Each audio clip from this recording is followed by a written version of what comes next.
Ya, sebelumnya perkenalkan nama kakak Kak Sawa. Hari ini Kak Sawa akan bercerita tentang seekor tupai yang belajar arti kerjasama dan berbagi. Apakah adik-adik bisa mendengarkan ceritanya? Iya. Baik. Inilah kisah si tupai dan buah emas. Di sebuah hutan yang damai dan indah, hiduplah seekor tupai kecil yang bernama Tupi. Tadi siapa yang tadi namanya? Tupi. Betul sekali.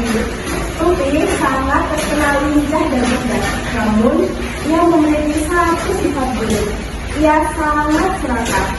Setiap hari, Tupi berlari-lari di antara pepohonan sambil memakan kacang dan buah-buahan.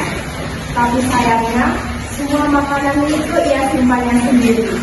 Ia tak mau berbagi kepada teman-temannya di hutan. Di pagi hari, datanglah seekor burung merpati yang tampak kelaparan. Hai Tupi, aku sangat lapar. Apakah aku boleh meminta sedikit kacangmu?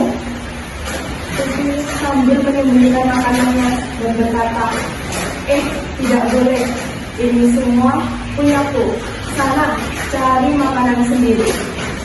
Burung merpati pun pergi dengan rasa sedih. Tapi Tupi malah tertawa karena berhasil menyimpan semua makanannya sendiri. Saat Tupi melompat dari satu dahan ke dahan lain, ia melihat sesuatu yang berkilau seperti emas di puncak pohon tersebut. Tupi pun berkata, wah, buah apa itu? Warnanya emas, pasti sangat enak sekali. Buah itu harus jadi milikku. Tupi pun memanja dengan penuh semangat. Tapi karena ia terburu-buru, ia tak memperhatikan batang pohon yang rapuh.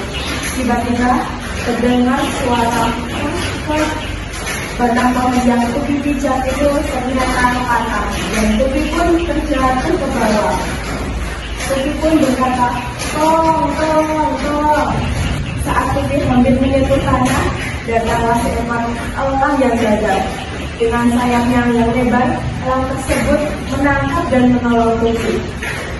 Lalu, elang bertanya kepada Tupi, hai Tupi, kau tak apa-apa? Tupi pun menunduk malu. Aku baik-baik saja, elang. Aku terlalu serakah. Aku ingin bahwa itu hanya untukku sendiri. Hati-hati Tupi, keserakahan bisa membuatmu celaka. Saut elang. Tupi sangat menyesal. Dia berjanji tidak akan celaka lagi. Beberapa hari kemudian, Tupi melihat buah emas itu lagi. Tapi kali ini, dia tak memandang sendiri. Dia mengajak teman-temannya seperti elang, landak, dan kelinci. Tupi pun mengajak teman-temannya. Ayo teman-teman, kita pergi buah emas itu secara